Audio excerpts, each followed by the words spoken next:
sa edad na 12 years old, hindi ka ba natakot na mangyari yun? Hindi ka ba kinabahan na sa murang edad? Naintindihan mo na ba yung mga bagay-bagay na yun? Hindi mo pa naintindihan totally. May 5,000 ako. Sana makatulong to sa inyo. Apo. Tanggapin mo. Ingatan mo yung perang yan para sa pamilya mo.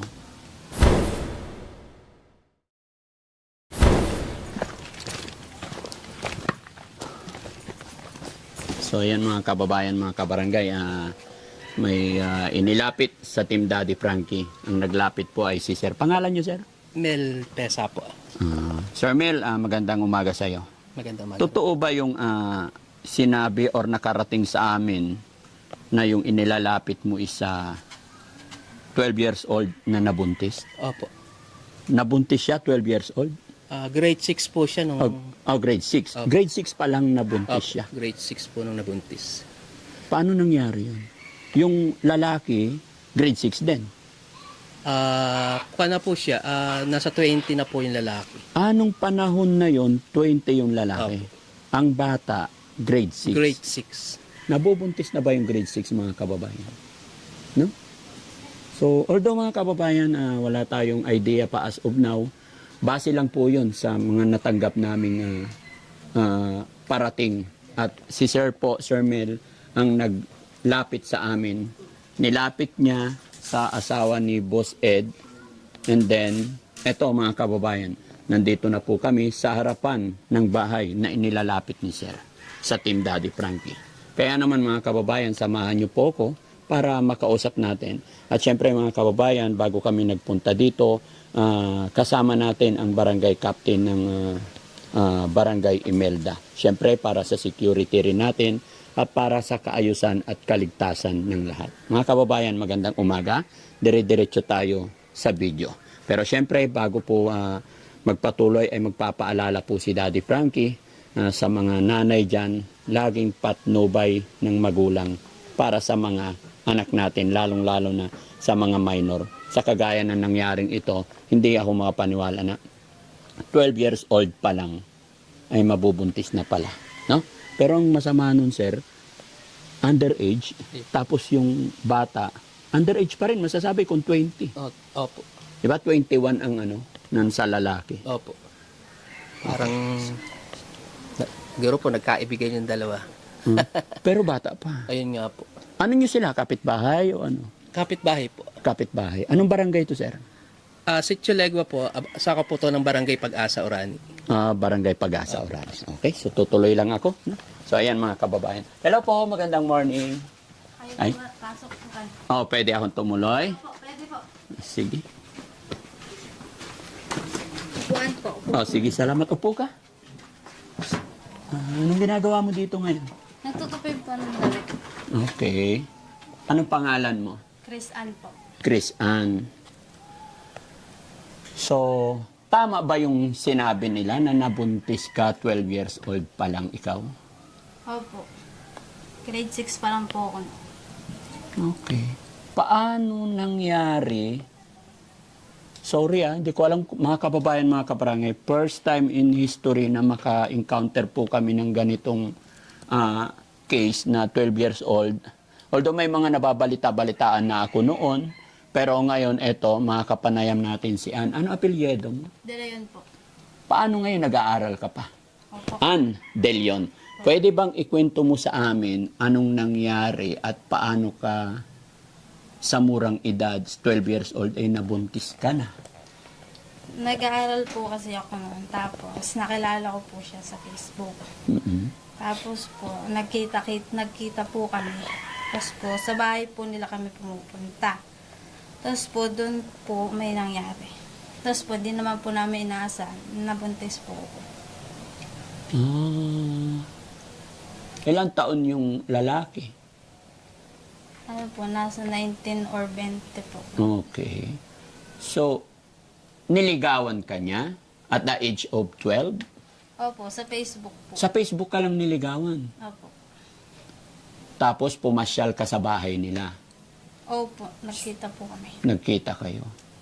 Gaano kadalas pagkikita nyo, ikaw pumupunta mismo sa bahay nila? Opo. Hindi siya pumupunta sa bahay ninyo? Hindi po, kasi hindi po alam ng magulang ko. Nilihim ninyo. So ito, bahay nyo to? Nakikitira lang po. Kaninong bahay po ito? Sa kakilala po ng tatay ko. Kaibigan ng tatay mo? Apo. Ang nanay mo nasaan? Naglalaba po. Sa ngayon wala siya rito? Andyan po. Nasaan? Andun po sa Melago. Okay. Ano naging, siyempre kahit anong tago natin, lahat sisingaw at lalabas. Opo. Ano ba naging reaksyon ng nanay mo nung nalaman niyang nabuntis ka? Nagalit po. Tapos, sa sobrang galit po ng mga kapatid ko.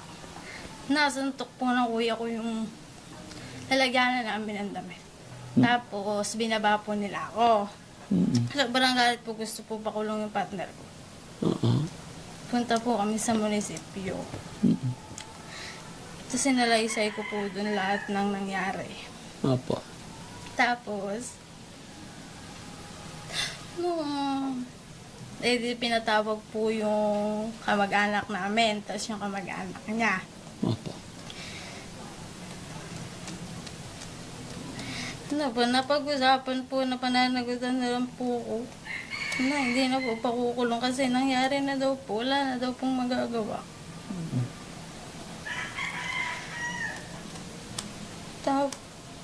Tapos? Tapos yung nanay ko, galit na galit po sa akin. Tapos yung mga kapatid ko, ang bata-bata ko pa lang daw po. So, kumusta na kayo ngayon ng partner mo? Okay naman po. Magsasama po kami dito. Dito. Okay na. Pinanagutan naman na. Opo. Okay. Pero talagang sa edad na 12 years old, hindi ka ba natakot na mangyari yon? Hindi ka ba kinabahan na sa murang edad? Naintindihan mo na ba yung mga bagay-bagay na yun? Hindi po. Hindi mo pa naintindihan totally. Parang hindi mo pa alam na ganun ang kalalabasan. Opo. Nabigla po kami. Nabigla ka. Anong naging plano ninyong magpartner ngayon? Ano po, magsama po. Dito po, magsasama po kami. Magsasama.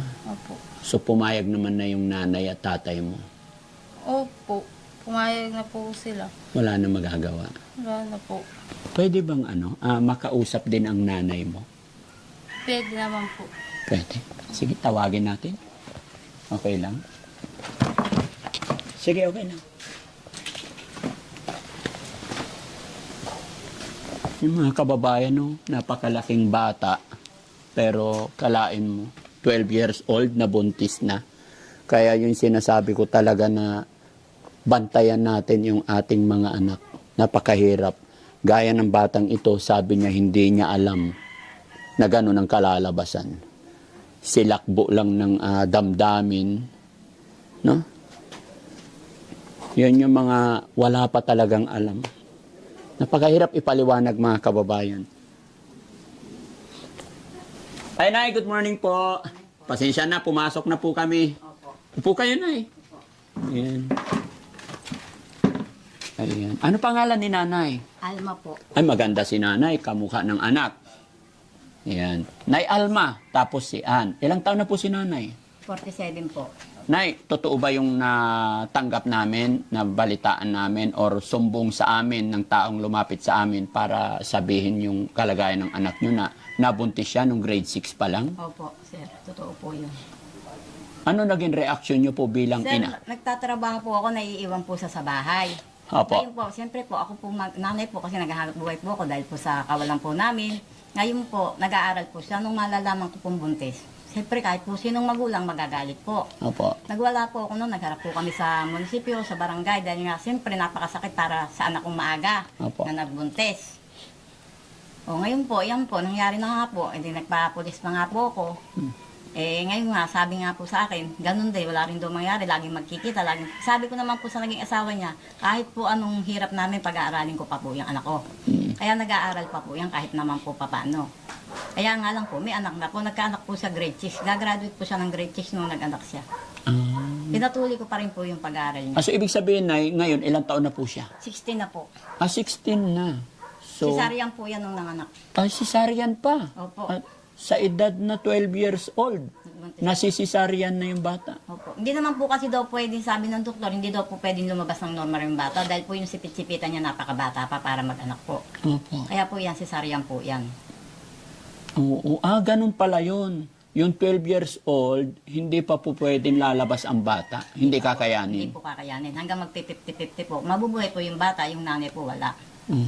Kaya po cesarean po yan. Kaya cesarean. So bilang nanay, anong ginawa niyong paraan nung nalaman niyo na buntis yung anak niyo at age na 12? Siyempre po, napakasakit po sa akin. Nagkakandayak po ako sa galit. Halos hindi po kami kumakain mag-asawa.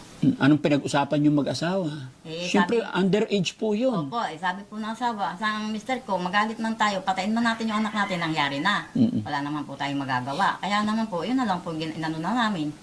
Anong ginawa niyo? Paano? Tinanggap na po namin. Hindi po makalapit sa akin nung una yan. Kasi po talagang takot na takot siya sa akin. Opo. Sunod naman po kasi kahit naman papaano, pag sinabi niya lang ganun, nasusunod naman po namin kahit papaano bilhin. Opo. Tapos mababalitaan niyo pong buntis. Ay, Opo, opo. napakasakit po para sa magulang yon. Tama po yun, Nay. Ang magulang gagawin ng lahat. Opo. Mapagtapos lang natin yung mga anak natin. Tapos sabi ko naman sa kanya, anak, hindi lang naman siguro ikaw yung taong nagaganyaring ganyan, mag-aral ka pa rin kako. Kaya nag-aaral naman po yan. Kahit napubuntis yan, nag-aaral po yan. Hindi niya naman po kinahiya yung pagbubuntis niya. So, nabanggit mo, Nay, na nagpapulis pa kayo. So, anong nangyari ending ng usapan ninyo? Ganun nga po. Kaya lang nga po, yung nagpaano po kami sa munisipyo, masasabi nga po, makukulong yung tatay ng bata. Opo, kasi bata Bata pa. pa po. Ay kaso naman po, iniisip naman po kasi namin, yung bata lalaki ng walang ama. Kasi hindi naman po makakalabas yung asawa niya kasi nga nakakulong. May demanda sa akin.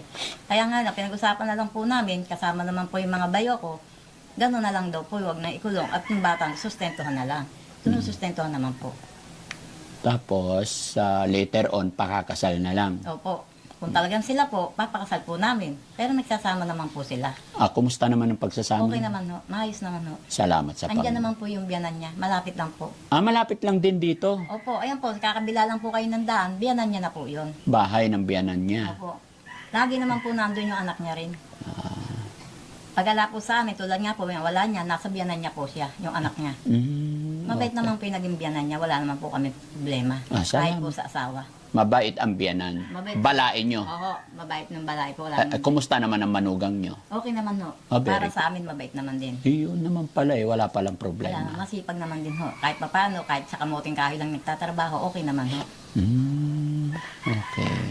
Pero, si Ann naman, Ann, kumusta ka naman? Okay ka na ngayon? Opo, okay lang. Pero dati takot na takot ka sa nanay, tatay mo. Opo. Yun naman pala no? At least okay na. Ay, ngayon po, yung anak niya po, 2 taon na, malaki na po. Oo.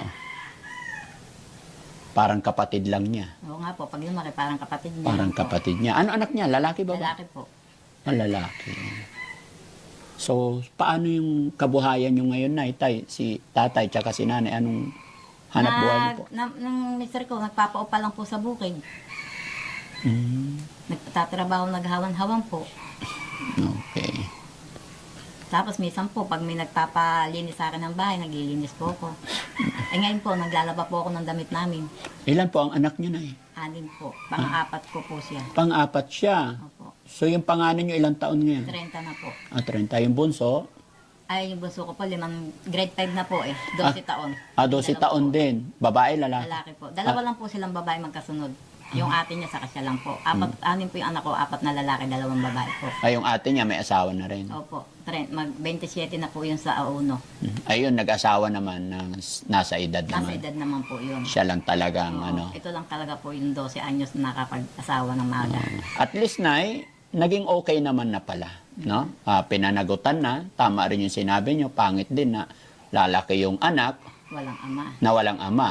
Ginusto rin naman, kumbaga hindi naman pala pinilit or what, ayon sa kanya, nabigla siya, nagawa nila. Oo nga po.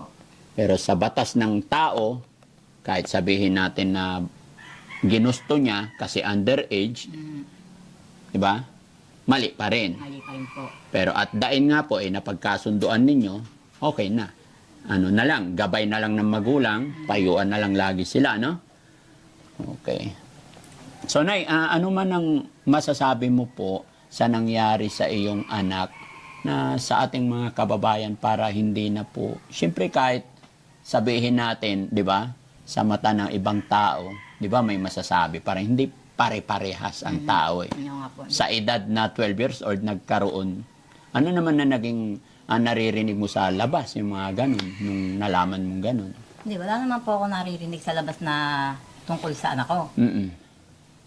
Okay naman. Okay naman po, wala naman po ako narinig na pinag-usapan yung anak ko na nagkaanak ng maaga, wala naman Wala po. naman. Okay.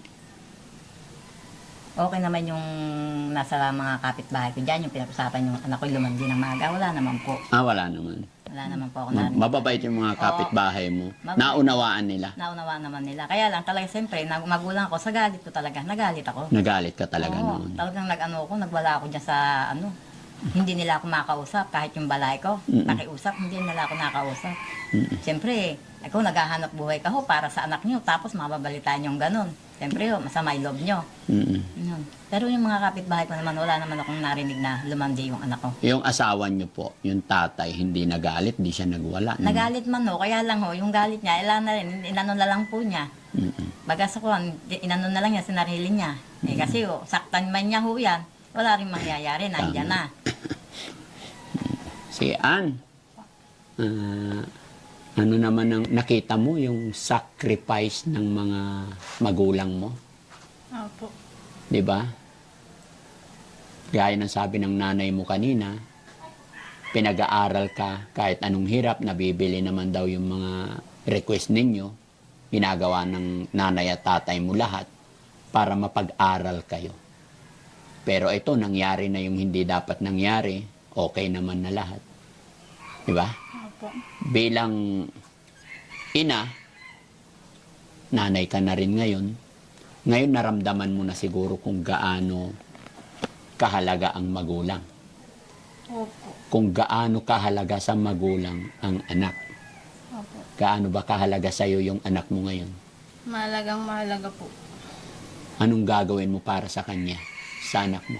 Lahat gagawin ko para sa kanya. Anong pangarap mo para sa anak mo?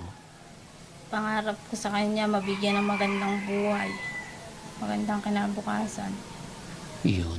Yun din yung pangarap ng magulang mo sa'yo before, nung nag-aaral ka pa. Pero yun nga, nabigo sila. Pero bagamat nabigo sila sa pangarap nila sa'yo, after all, andyan pa rin sila. Anything happen, mahal ka pa rin nila. Sabi nga ng tatay mo, wala na tayong magagawa, anak natin yan. Ganon. Kung anong pagmamahal mo sa anak mo, ganon ka kamahal. Ano ngayon ang masasabi mo kay nanay after all na pagmamahal niya sa'yo? Ay, sorry. Kasi nagawa ko yun. Hindi ko natupad yung mga pangarap mo sa akin.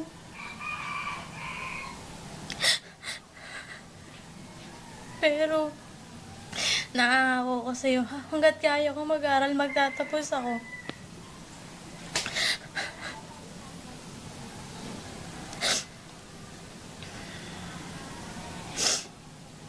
Salamat sa mga pagmamahal na binigay mo sa amin. Sa suporta, salamat kasi tinanggap mo ako kahit may anak na ako.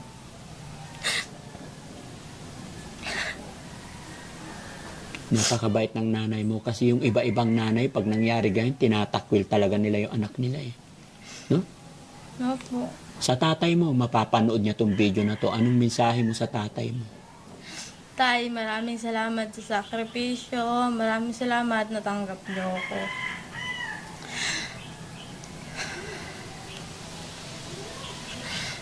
Pasensya na kasi maaga ako nagkaanak. Okay. Asan na yung anak mo? Pwede bang makita yung bunga ng 12 years old? Tingnan mo nga, kunin na Opo. Kunin mo sa labas anak. Oh, Kunin mo. pwede ba? Pwede makita yung bunga ng 12 years old, Nay? Mga kababayan, tawagan natin yung bata, no? Siya yung asawa niyo po? Opo. Ayan. Hello, Tay. Magandang Basta po. Buwan ito pa. dito ka tayo, upo ka. Ilang taon na si tatay? 51 po. 51. Kumusta tay? Okay naman po. May apo na kayo? Anong naramdaman mo tay nung nagkaroon ng anak si Ann at the age of 12 years old? Lumapag yung loob ko, bakit nagkaganon po eh. Mm-mm. Dahil lagi po kasi yung minsan. Nasa trabaho po kami. Yung anak ko, nag-aaral po yan. Mm. Diba, tiwala naman po kami kasi nga po, may mga kasama rin siyang mga kapatid. Opo. Kaya lang, hindi namin inaasahan na magaganyan po eh. Kaya pag may nagsabi sa amin, hindi ko na rin gawin ko kung ano. Kaya nagsuggest ako na sa mga kapatid ko kung ano yung gagawin. Opo. Eh, sa mga kapatid yun, nandun na rin yun. Hindi na rin daw makukuha. Kaysa naman sa mawala yung laglag, mawala yung bata. Opo. Kaya tinanggap po namin yung bilang apo. Okay. At least naging okay na tayo, no? Opo. Ayan. So, Ann, huling mensahe. Siyempre, alam ko bilang magulang talagang masaya na magkaroon na tayo ng anak. Dahil walang pinaka-blessing talaga yan. Di ba? Kumusta ka ngayon bilang nanay? Anong pakiramdam na may anak ka na? Masaya naman po, kaso mahirap din po. Pag walang pambili pong gatas. Tapos wala pong pambiling pagkain, ganoon po. Asan ang tatay niya ngayon? Nagtatrabaho? Opo, pumasok po. Okay. So, Ann, i-upload namin to sa YouTube tsaka sa Facebook. Pwede bang magbigay tayo ng mensaheng kapupulutan ng aral? Hindi ko sinasabing gayahin nila ito. Kumbaga, para maging aware sa mga kabataan mag-aaral na kagaya mo na hindi basta-basta papasok sa bagay-bagay na hindi nila alam. Na kagaya ng sinabi mo kanina na nabigla ka lang, hindi mo inaasahan na ganito pala ang mangyari. No? Tay, hawakan mo na yung bata, tay. Okay lang? Bibigay ni tatay. Ayan. Para mabigyan din natin ng paalala yung mga kabataan, mga kababaihan na hindi mapunta sa ganyang sitwasyon na hindi pa handa. Okay lang? Sige po. Sana po huwag niyo akong tularan, maaga po akong nagkaanak. Mahirap po sa maging batang ina po. Kasi hindi pa po natin alam yung mga bagay-bagay na pinapasok po natin. Kaya hanggat bata po kayo, hanggang bata pa po kayo, sulitin nyo po yung pagiging dalaga nyo. Pag may anak na po kasi kayo, madalang nyo na po gawin yan. Hindi nyo na po magagawa yung mga nagagawa nyo ng mga dalaga pa po kayo. Sulitin nyo po kasi mahirap po magkaanak ng maaga. Huwag nyo po akong tutularan. Last message kay nanay. Na napakabait, mahal na mahal ka niya. Nay, salamat sa araw-araw na pagmamahal sa akin. Salamat sa pagtanggap sa amin. I love you, Nay. Hindi ka pa rin matiis ng nanay mo, no? Opo. Naniniwala ka na ang nanay hindi kayang tiisin ng anak. Nanay naman, ano masasabi mo sa anak mo na napakaganda sa murang edad? Sa nangyari sa kanya kasi, mas naramdaman niya kung gaano kahalaga ang ina. Ano masasabi mo sa anak mo? Anong payo mo sa kanya? Yun nga lang po yung sabi ko sa kanya, yung anak niya, alagaan niya mabuti, saka yung wag lang lagi sila nag-aaway mag-asawa, tiisin niya kung ano meron yung asawa niya, wag siya maghahanap ng magandang yung masasarap na pagkain, yung mga anong ulam, wag siya maghahanap dahil kung ayun lang ang kaya ng asawa niya, kung yun lang anong asawa niya, pagtiisan niya. Kasi ako kay tatay mo, nung una, nagganon din ako. Kaya lang, yun lang ang masasabi ko.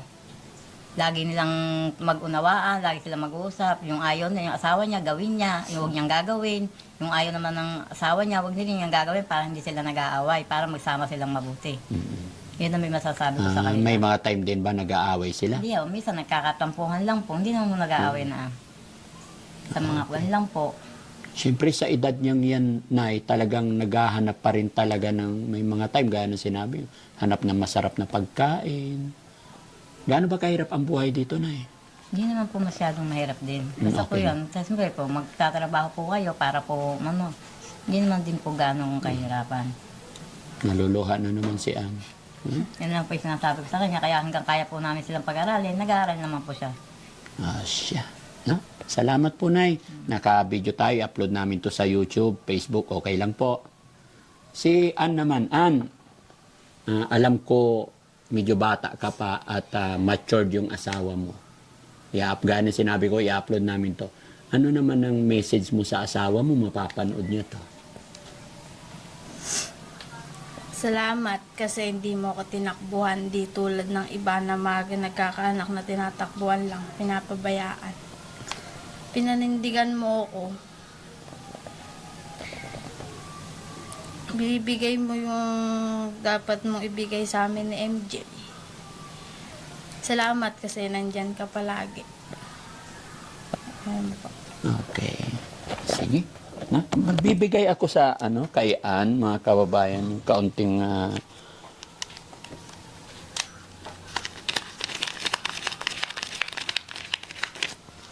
Ann, sabi mo kasi minsan walang panggatas yung anak mo. May 5,000 ako. Sana makatulong to sa inyo. Apo. Tanggapin. Ingatan mo yung perang yan para sa pamilya mo. Para sa inyo. Apo. Bibili po ito ng gatas saka po pangangailangan ng anak ko. Okay. Lagi ka lang magpipray. Hindi porkit nagkaroon ka ng anak sa murang edad ay wala nang magandang future. Hindi. Yung mga nangyayari sa inyo, kumbaga, pagsubok yan. Although, nagkamali nga kayo. Pero sa nangyari sa inyo, dapat mas maging matatag kayo. Huwag kayong mag-aaway mag-asawa. Pag-usapan ninyo. Pag napapagod siya or napapagod ka, or may mga bagay-bagay na hindi mo nagustuhan, balikan nyo na lang yung magagandang simula ninyo. Yung pangako ninyo sa isa't isa. Na dapat doon kayo mag-focus. Ganon talaga magpamilya. Kailangan panindigan mo kasi ginawa ninyo yan. Andyan na yan. Gaya ng sinabi ng nanay mo. Kaya nyo yan, basta lagi kayong magdarasal. Magsikap, maging masipag. Sabi ng nanay mo, tutulungan pa naman nila kayo sa pag-aaral, kaya hanggat maaari, magtapos ka pag-aaral, no? Apo. At hanggat maaari, hindi mo na masundan hanggat hindi ka makapagtapos ng pag-aaral. No? Mabuti, hindi pa nasusundan yung anak nyo. Pinagamot ko po sa sir. Hmm. May family planning ko po sir. Yes. Oh. At least nandyan si nanay na gumagabay, no? Kasi wala pa talaga yan, eh. Marami pa silang pagdadaanan, pag-aaralan. Kaya napaka-importante yung gabay ng biyanan mo. Lagi mo susundin din yung payo ng biyanan mong lalaki at babae. Ano? Apo. Okay, so yun lang. No? Yan mga kababayan, mga kabarangay, maraming salamat po. At sana po ang bidyong ito ay magiging aware sa mga kabataan na hindi tayo pwedeng magpadalos-dalos. Maraming salamat mga kababayan. God bless po and magandang araw po sa atin lahat. Bye-bye po. Sige po. Sige po. Si nanay. Oh, nay, lapit ka nay. Dilim naman tiyole. Mag-isa kayo ni Daddy. Okay. Bawal mo na may katabing masama. Ano nga po? Buso dito, buso. Oh, Ang sige. tatay mo. Ito muna. Okay. Ito po, kami Ah. po. Mm, Buso ah, dito, sige. isa pa sa buso. Ben, okay na. Sabi ka lang, sabi ka. Wait lang tayo. Kami lang muna ni baby daw. Lapit ka, lapit ka. Ano sasabihin mo kay Daddy? Ikaw na. Okay. Adva. Thank you po.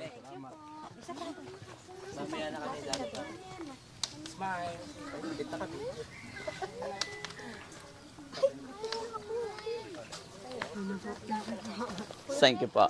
Sige, sir.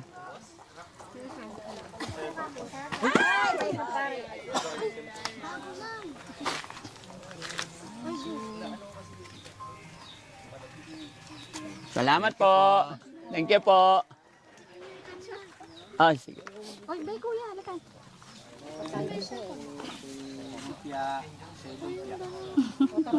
Salamat po.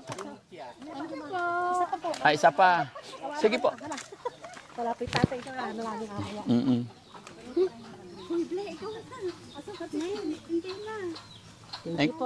Thank you. Salamat. Salamat po.